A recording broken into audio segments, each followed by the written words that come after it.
Меня зовут Дмитрий Мирошник, я руководитель компании SmartEvents.pro, и сегодня мы беседуем с очень интересным человеком, это Джон Шоул, который на протяжении 40 лет занимается предоставлением услуг и обслуживанием клиентам.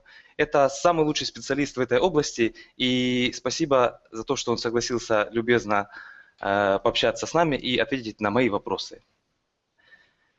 John, hello. Hello. Thank you for your time and for agreeing to answer for my question. It's great to be on the call with you. I look forward to being in the Ukraine. You got an incredible country. I love the Ukraine. Thank you for this good words. And first, my question: when did you decide to start working in the service? It was 1979, probably before you were born. Yes. And I saw companies spending a lot of money on marketing, trying to bring people to their place of business.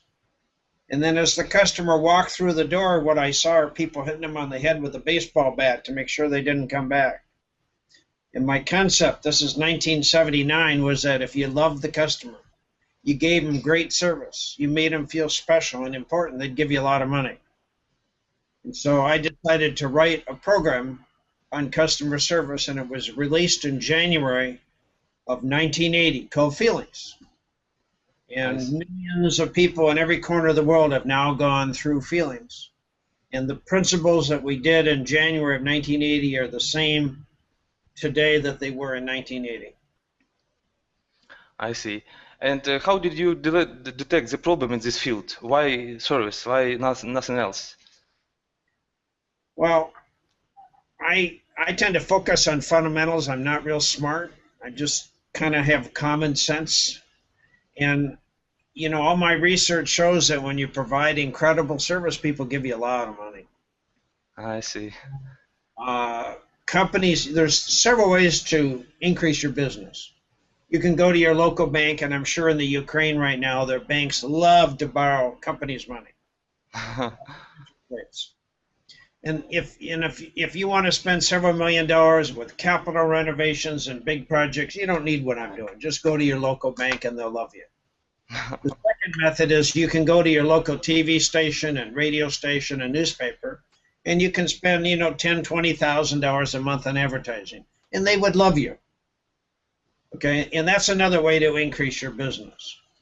My business is how do I own the market by word-of-mouth advertising? How do I create an experience so remarkable that people feel compelled to only do business with you? That's customer service.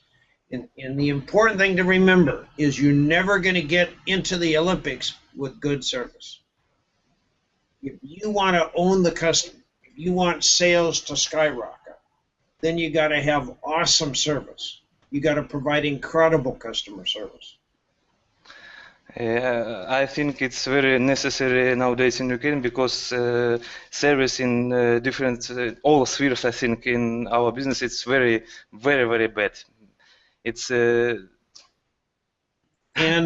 you know, when the economy is really good, then people get very arrogant. I don't need any more business. I'm too busy. And then boom, the economy changes, the political climate changes, and customers remember who gives bad service. yes. And so right now in the Ukraine, there are companies doing really well. There are businesses that are still doing extraordinarily well in the Ukraine. So it's just a matter of shifting your gears, but to provide a dramatically improved level of customer service. I see. Which companies have asked for help? Well, you know, Usually. I did a seminar in Odessa in April, and we had several hundred companies attend that seminar, and I thought that was very successful. And we've worked with a variety of companies all over Russia, and Technodom in Kazakhstan is very aggressive at using our products. You know, here's the interesting thing, because this is a Russian firm.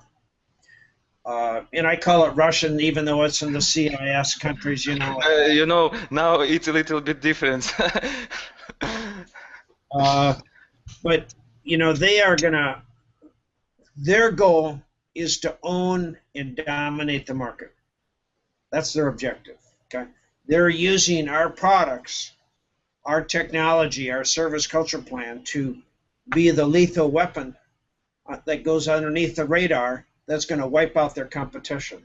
Nothing illegal, but by creating a brand built around the customer experience. So they'll be the first company in Kazakhstan that really has mastered customer service. And you don't accomplish this in one day, you know, with one magic program. It's a process because you're trying to change every day attitudes and behaviors and teach people skills. And, you know, the typical mentality in the Ukraine is, you know, you can't put them in a magic seminar and they're going to change their whole life. And that's why we've got, you know, 6 programs now in Russian that companies can use to teach people the skills and the art of customer service. Yes. What kind of problems do you have to solve? I mean, sorry. Yes. What kind of problems do you have to solve? Which company ask you? Well, first thing is something like typical problems or something like that, you know. So what I find is that a lot of companies don't know they're in customer service. They think they're a hotel, they think they're an IT firm, they think they're in retail. The first paradigm switch is you got to understand your business is customer service, and what can you do to make it easier for people to do business with you?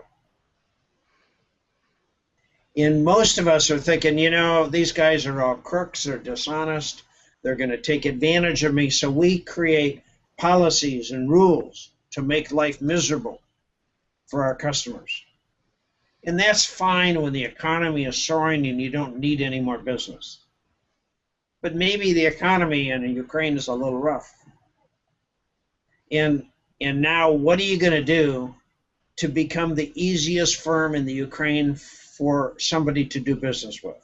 And that means you have to eliminate a lot of dumb rules, dumb policies, dumb procedures that are stupid. Okay, I'll give you an example. In many hotels in the Ukraine, you have to enter a username and a password to get onto the Wi-Fi. And they're concerned that somebody is going to sit in the lobby and sneak onto the internet. And so they want to make life miserable for all the people in the hotel. Yes. It's crazy. Why not make it easier? Now, I'll give you an example of where the Ukraine government is light years ahead of the United States. In April, when I entered Odessa, I took my passport and I just cleared customs in maybe 2 minutes, immigration. It takes at least 20 minutes to do it in the United States. 20. So in the United States, you got this funny form they got to fill out that talks about your name and your birth date and your sex, you know, and all these questions that are stupid that are on your passport. And the Ukraine doesn't require that anymore.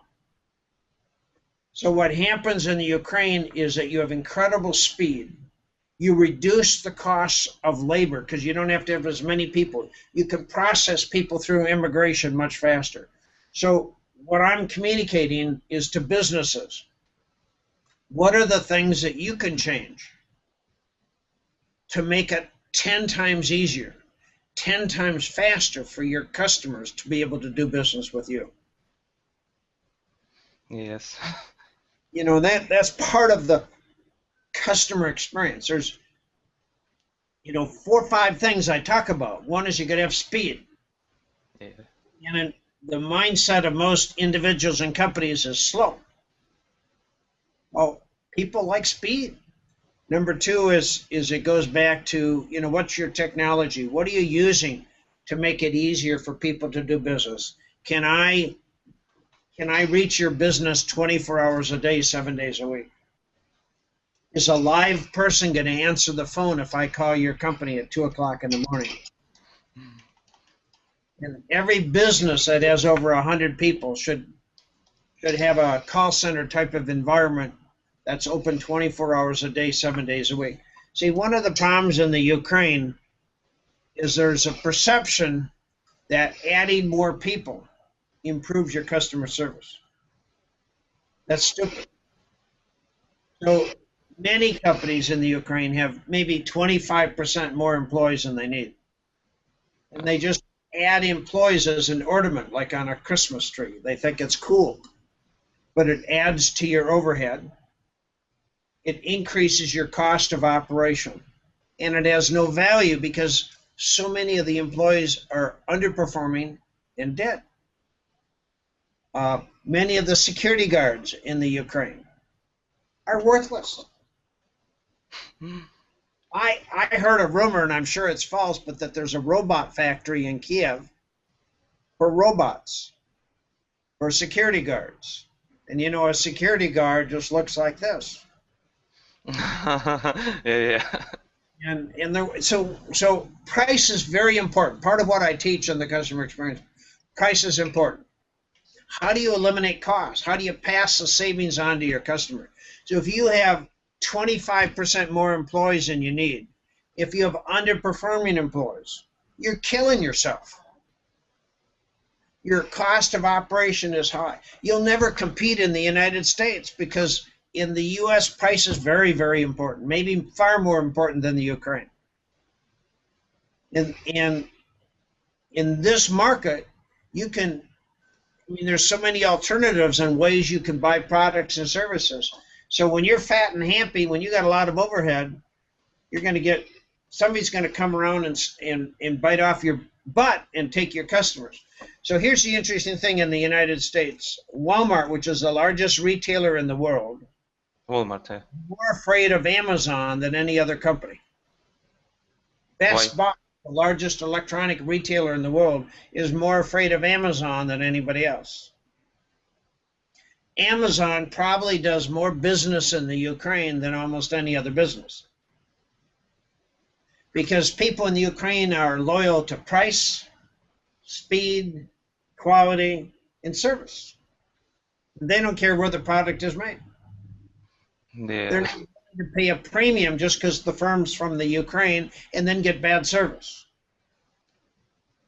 So if you have 40 employees or 10 employees or 400 employees, in my opinion, you need to develop the customer service skills of every single employee. So when the phone rings, somebody goes through the internet or somebody walks in your door, they experience heaven instead of hell. And the old Soviet Union school, I was in the Soviet Union when there was nothing, okay? And you were just dang lucky to get anything, whether it be food or clothes. Well, there's still a little bit of that arrogant attitude that, Mr. Customer, you ought to be just thankful we're selling to you. Well, no, I think the economy has changed, and you ought to be dang grateful that the customer's in your store, and you better take good care of them. And you need to learn to smile. You need to call them by their name. You need to make them feel special. You better have hours that are convenient to your customers, not to the owner of your firm. So those are the things that I'm teaching, because I don't care where in the world you are, if you provide an incredible customer experience consistently, you own the market. Money falls from the sky.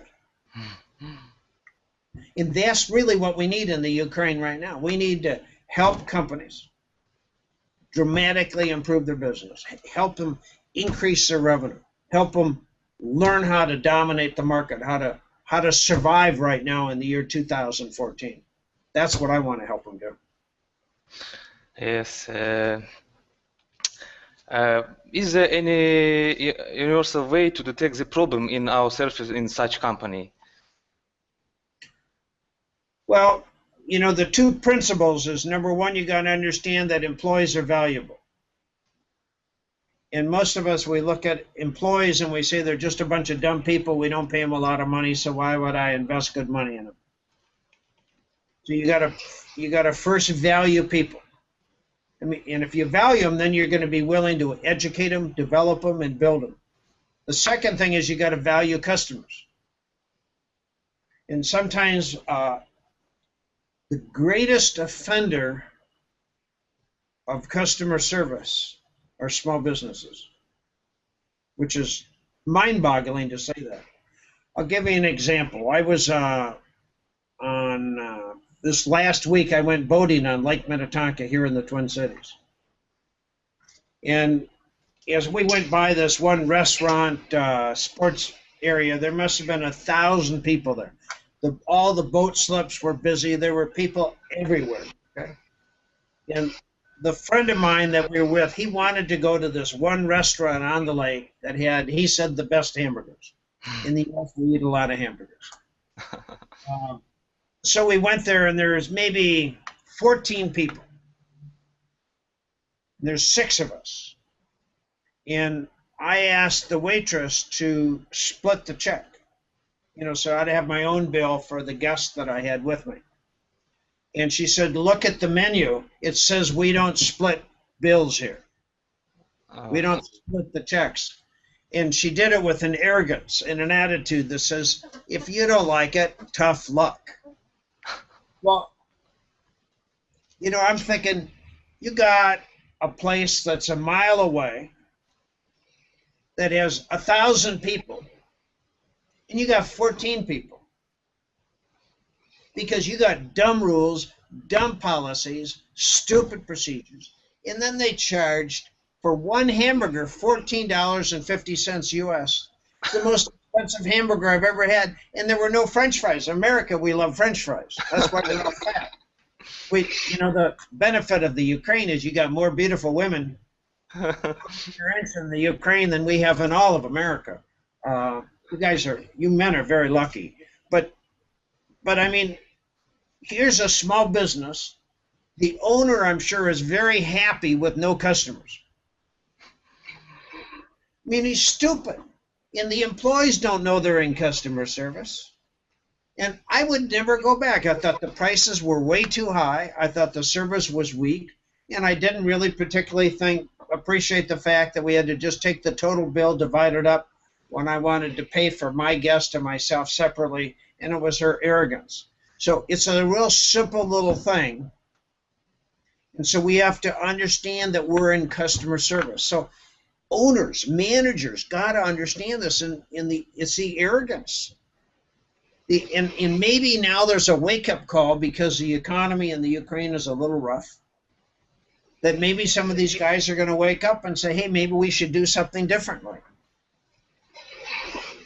We hope for that.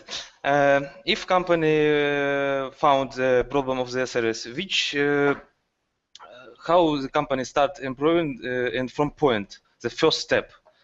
Well, I'd say there's the first step is you got to look at what are some of the things that you do that are really stupid that irritate customers and eliminate them today. The second step is you got to start training your entire staff on the skills of customer service. All stuff. Any university or any college for the rest of your life in the Ukraine, and there's not one course that's going to teach your employees the skills of customer service. So if you want high-performing employees, then you have to develop them. You have to teach them the skills of customer service. And there's no one little magic program. So if your goal is to change attitudes and behavior and teach the skills, you want something fresh and new virtually every 4 months. That's what my suggestion is, Dimitri. I see. What are the methods to understand what the clients needs or what the clients want? Well, the first thing is to stop following your competitors and stop copying your competitors, because most of them are pretty bad. You know, you want to compare, benchmark yourself against the best in the world, and none of them may be in the Ukraine. You know, you want to be thinking differently. So everything I teach is simple. I'm not real smart, so I just teach common sense. And companies that use this stuff make a lot of money. I could give you company after company after company that understands the customer service where money falls from the sky. We have incredible market share. But it's got to be a focus. It's got to be a strategy. It has to be driven by management that says our business is customer service. And my suspicion is there are a lot of companies in the Ukraine that don't know they're in customer service. I absolutely agree with you. Absolutely. Let's talk about problem clients. What can be offered as a compensation for these clients, and do we need to do this? Well, we have a program called Service Recovery. Loyal for Life is the actual name of the program, and I have a book called Loyal for Life that's in Russian, by the way. And I have a new program coming out right now that's been released, Handling Irate Customers, and is being translated right now into Russian. But there are 4 steps I teach when you make a mistake. Most people, in my opinion, lie and run for cover. Federal Express, a very large firm based here in the United States, did not spell the 2 words service recovery. I teach 4 things. Act quickly. Quickly means all this has to happen in 60 seconds. Not tomorrow, not later today, 60 seconds. Number 2, take responsibility. We screwed up. It's our mistake. I apologize. 3 is you got to be empowered. That means that every employee has to be able to make a fast decision in favor of the customer instead of saying, "Well, I'm sorry, sir. Let me talk to the owner." "Oh, we got a problem. He left on vacation. He's living in New York today." No, this has to happen now. And then the 4th thing is you got to compensate. You got to give people things of value when you make a mistake. Every organization in the Ukraine has products and services that have high value and low cost. So what are some of those things that we can give away? So let's say you were selling computers. And the person bought this new computer a few weeks ago and the whole thing crashed and there's huge problems. You could say, "I'm sorry, Dimitri, that you had the problem. Well, first of all, we're going to fix your computer. But because of the inconvenience, I'm going to add an extra year to your warranty in case there's any additional problems." That's called service recovery. Gosh, that's really pretty cool. What's the real cost to that company to add an extra year? In reality, it's not a lot, but it is high value. So what are the things that have high value, low cost that you can give away when you make a mistake, when something goes wrong? So should we say just thank you to a troublesome client or do something else, and how it do correctly? So I'll give you an example. Let's say you've got a restaurant and you got a reservation for 7 o'clock at night and the restaurant is really jammed and the hostess says, "I'm sorry, Dimitri, we're not going to be able to seat you till probably 7:30. And a lot of people wouldn't even tell you the truth. They'd just say, "Well, we'll get back to you." They just lie. That's the common thing, at least in the United States. I don't know if that ever happens in the Ukraine, but people lie a lot. So just think now a hostess says, "Dimitri, we got a problem. Reservations is for 7. I don't think we can seat you till 7:30. We didn't, the customers are not leaving. And there's nothing I can do about it. So, Dimitri, would it be okay if you and your party of 4 went to the bar and had 1 or 2 drinks on us as you wait to get seated. So now you're at the bar having a couple drinks, and you're thinking, damn, this is cool. And now think about what the cost of the drinks are. Real cost, not the fictitious price that we're charging. Maybe $1 each. So let's say that you each had 2 drinks. That's $8 cost.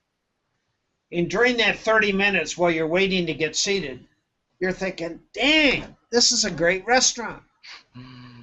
I hope this happens again.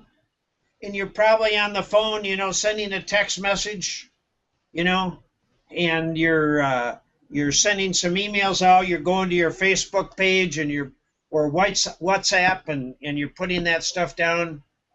So now, because you know how the Ukraine is so strong financially right now, another guy says, you know, that's $8. That's way too much money. And so he goes to your local radio station with $8, and he says, I want to run a media campaign to get people to come to my restaurant. Which one do you think is going to be most effective? So for $8 on the radio, they might give them 2 seconds. You know, they're not going to run a 1-minute commercial for $8. So, and the other guy, there might be 100 people that find out about it for $8, cheap advertising. Plus, I got 4 people. Now, when they're thinking about a restaurant, they're going to be far more loyal to my restaurant. That's service recovery. Those are some of the principles that we teach. Leading edge ideas.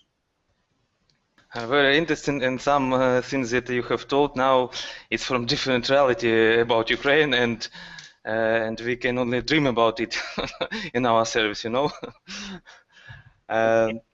It can be accomplished. Ukraine is a very exciting country. It's a beautiful country. You have great people, and the economy will improve. The political climate will improve, and we just need to use an alternative method of growing our business fast right now, and that's the purpose of this. Yes, you know, I think we have a big gap in education, especially in the service, yes, and thank you, especially to you. And this is one of the reasons that why we are organize this conference and inviting you to share your experience and your knowledge about the service. And I have some questions. Do we have some few minutes here? Sure. Yeah. I want to continue the conversation about the problem client. What should be done when it's the client's fault? You never tell them. Your goal is to keep customers. When you tell a customer you're wrong, that's like putting gasoline on a fire.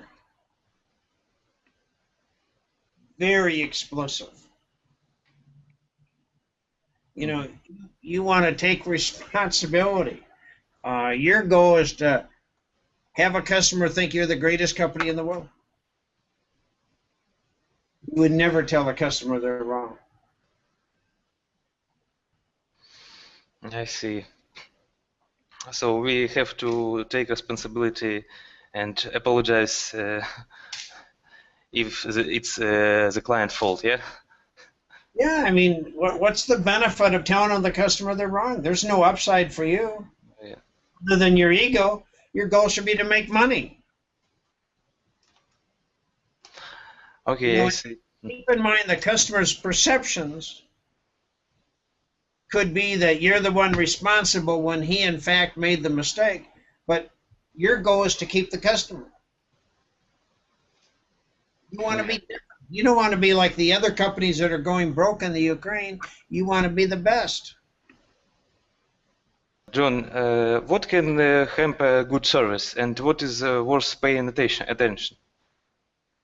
Well, my definition of quality service is whatever the customer thinks it is.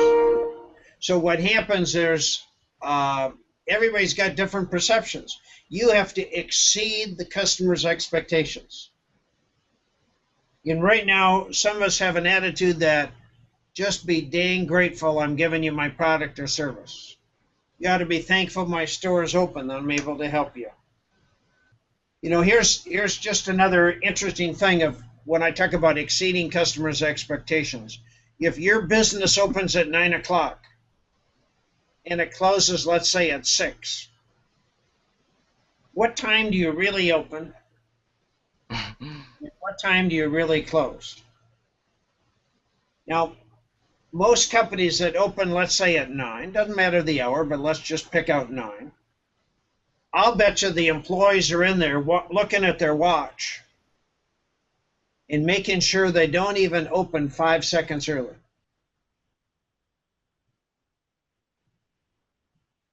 Well, what would happen if you opened 10 minutes early every day? How we can motivate staff to work with the clients? You've told recently that all staff need to education.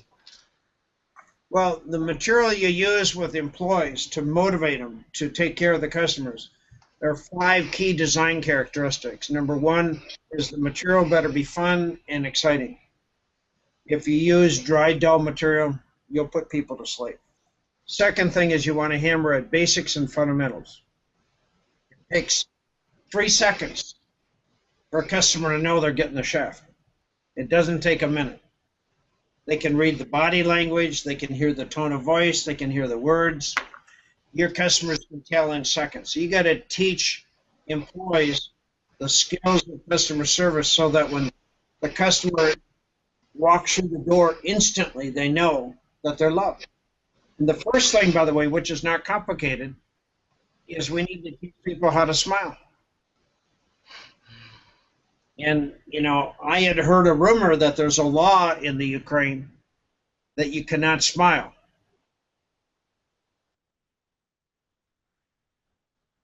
But people love smiles. I think we lost you. Okay, so we need to teach people how to smile because it's one of the first elements of customer service. We need to teach people how to use the customer's name. Sir, I've not seen you in here before. My name is John. What's your name, sir? Oh, it's Dimitri. Hey, Dimitri, have you been here before? Oh, this is your first time. Oh, great, Dimitri. Is there something special that you're looking for today? Took me seconds to ask your name. No big deal. Most valuable thing to a customer is their name. So when we're talking about how to motivate employees, the third thing is that you got to use material that's beautifully packaged. So if you look at most of the material that employees have received in the last decade to teach them the skills of customer service, it sucks. The material, the video, everything is bad. Well, when you give people material that looks like trash, they perceive it as trash.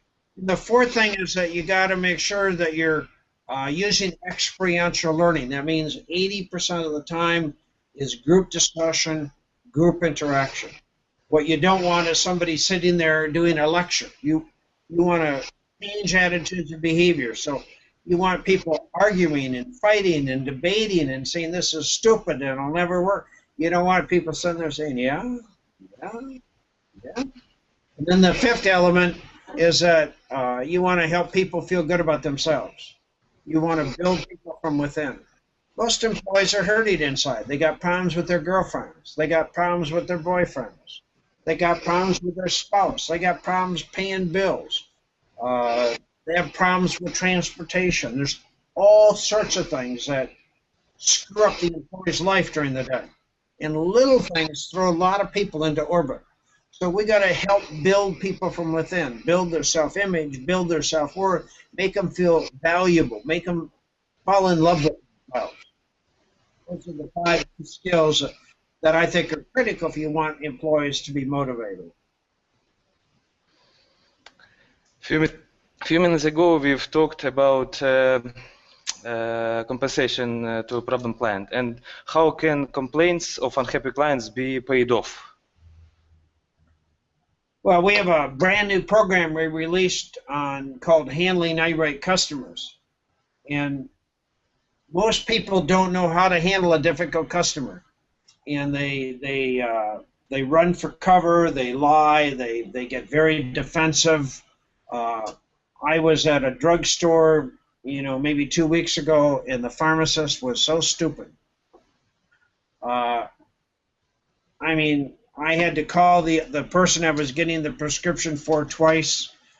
She had rigid rules. She was slow, and I started raising my voice. I was very critical, saying, I hate this place. I will never come in here again. It's a small drugstore chain called Walgreens. They have thousands of stores, and they hire idiots in the United States. And well, she ran for cover. She called the store manager up, and he just listened, and but they were so slow. I mean, I thought they were born in Russia. Incompetent, totally incompetent. Okay, see, the perception in the Ukraine is that customer service in the U.S. is really good. That's a perception. In reality, most of us living here think customer service sucks. So we need to teach people how to handle irate customers so that we can get them to eat out of the palm of our hand. So that's a program that we need to teach people how to do that, because they just blow off customers. Government, by the way, is one of the worst offenders of being able to handle a difficult situation. Yes, about the difference in service in US and Ukraine, because you have nothing to compare. Maybe. Yeah, but don't think that our service here is good. Our people have very high expectations. People want great service. Maybe the difference in the U.S. is that some of us won't put up with it, and maybe in the Ukraine people are a little bit more tolerant. We need to stop giving people money that don't want the money. I think it's a sin to give a business money that doesn't want it. So if there's a restaurant, there's a retail store, whatever the business is, if their customer service sucks and you keep going back, you should be shot. That is really bad. You should be embarrassed. John, and my last question, what can you advise to Ukrainian businessmen and entrepreneurs in our situations that now we are in Ukraine? The only solution right now to grow your business is with incredible customer service. That's it. It's the single least expensive vehicle to build more customers, to attract word-of-mouth advertising. And so you probably have less people in your business right now. This is your opportunity to take better care of every single customer you got. And I would start with, first, what are the things that you can do to make it easier for people to do business with you? What are the hours that you have available? Are you open 24 hours a day? Or do you have hours that are convenient to the owner of the business? You already have, every person that's watching this video probably has 25% more employees than they need. So move some so that you're open more hours. If let's take a store, a retail store. Well, I'll give you an example. I was in Odessa, and I was trying to buy a dress for a friend of mine, and and I don't speak Russian, and they weren't very good at English. And I said, I want to buy this dress. Can you wait a little bit? And they said, no, the store is closed. They weren't willing to, to keep it open, because this is like April 12 or something like that, or April 13. The economy was still a little soft in Odessa. But the employees, this is just a job. I'm an interruption. Man, they got a hot date that night. They want to go home. They don't want to stay there. And think about how much it costs to rent space. The rent is high. The inventory is high. You still have to pay for the lights and the electricity. And I'm sure that the owner of that store had never trained the employees in customer service. Those employees did not know they were in customer service. I was the enemy. It was an interruption between them going out that night with their hot dates or making the store some additional revenue. Yes, John, thank you very much for your time and for your answer. I hope we will see after a few months online again in our conference. И, друзья, если вы хотите больше узнать о том, как обслуживать ваших клиентов так, чтобы они оставались довольны и были с вами всегда, и еще рекомендовали вас, вашу компанию, пользоваться вашими услугами или продуктами, приходите на первую онлайн-конференцию «Развитие бизнеса в Украине в условиях изменений», которая пройдет в октябре 2014 года. И научитесь у Джона Шоула всем фишкам и приемам, которые он изучил за более чем 40 лет. До встречи. Thank you very much, John, for your time. I look forward to working with everybody in the Ukraine. I love your country.